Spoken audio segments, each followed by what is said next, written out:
It's Sunday. Mag-walking tayo. Ayan.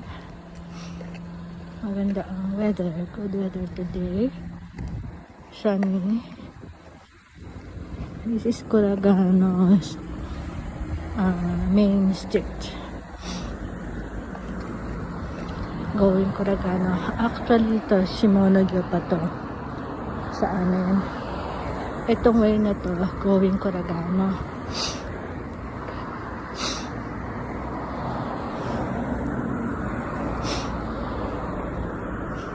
Sarap mag-walking, guys.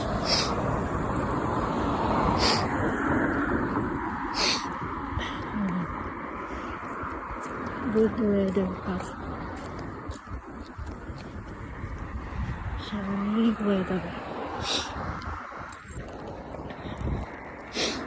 Tour ko kayo dito. Short tour. It's a short tour. Doon yung sa amin. Galing ako doon.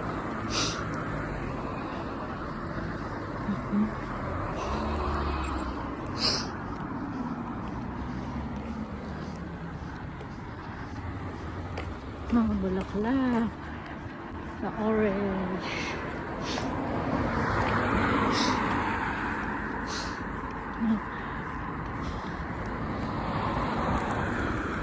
Bus station.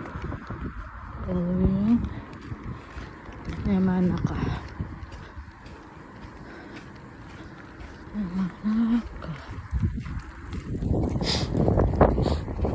Atarashi Street.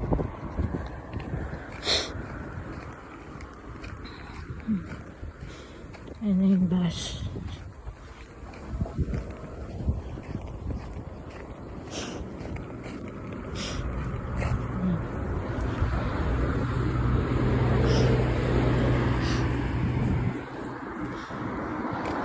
Sarap mag-walking talaga.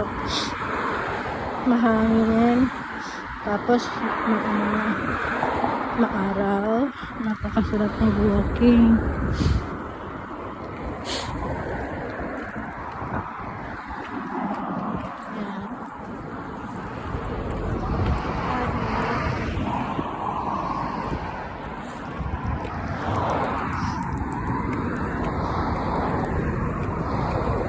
Mag-grocery ulit ako. Grocery ulit tayo. Tsaka pasyal-pasyal. Kung saan-saan. Kailangan masikatan tayo ng araw. Hindi yung uupo lang tayo sa bahay.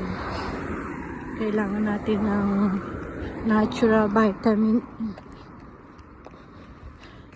nang gagaling sa sun. Libre pa.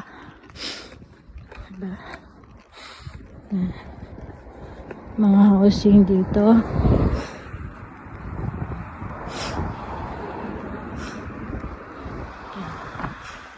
Mga housing. Ganda bahay nila, no? Mga modern houses na yan. Pero parang gusto ko pa rin yung typical Japanese style. Mahal kasi puro wood yung Japanese. Puro wood. Yung mga bagong yan, yung mga bato-bato, semento. Mahal kasi ang wood, diba? Tsaka mas gusto ko yung original style nila na Japanese. Ayoko nang may taas. Yan, yung mga ganyan, bungalow type. Ganyan ang gusto ko. Bungalow type.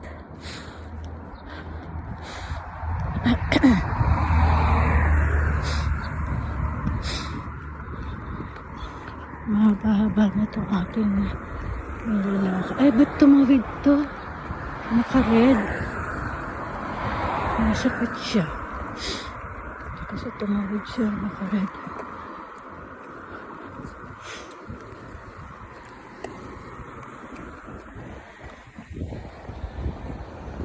Tumawid siya, red. Naka-red siya. Siya ay tumawid. Ayan, masarap din maglakad doon, no? sa Harada. Baka bukas doon naman ako maglakad. Wala kasi kaming pasok bukas hanggang Tuesday. Doon masarap maglakad doon.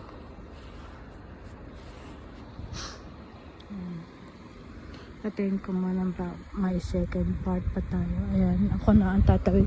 Yung babae tumawid, hindi pa tawid. Naka-red light pa. Alam, bagay hinintuan naman siya kasi alam na mayroong something.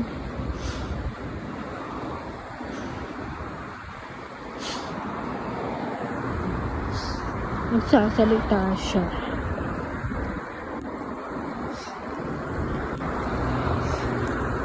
Something. Ito. Old, ano yan, mga Japanese style yan. New, modern Japanese style. Ang bahay. Oh, Ikebana, oh. Ikebana. Diyan kami nagpapaalaga ng Ikebana eh. Nandiyan siya. Nasaan na ba yung tapos dinadala siya pag January.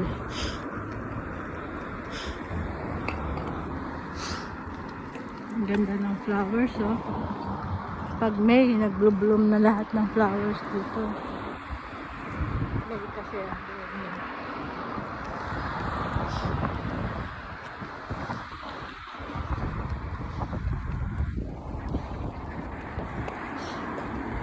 namalengke ako eh.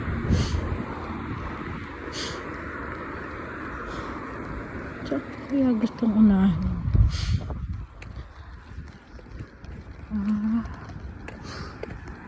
Ito, tawid din ako. Yan. Hindi busy ang daan. Merong maalis. Asawa ko kasi may pasok siya sa bukas, kaya siya ay nagpapahinga. Balik tayo dito guys, ninyo. Pagka nagtapat ka dito, may mga sasakyan na naghihinto. Hihinto sila talaga, nagigiboy siya. Pag, ay, nawala. Na tiyempo. Pero minsan, pag tumapat ka dito sa lane na to, yan, ano yan, hihintay sila, nagbibigay sila ng rail para makatawid ka. Yan isa sa mga manner ng Japanese.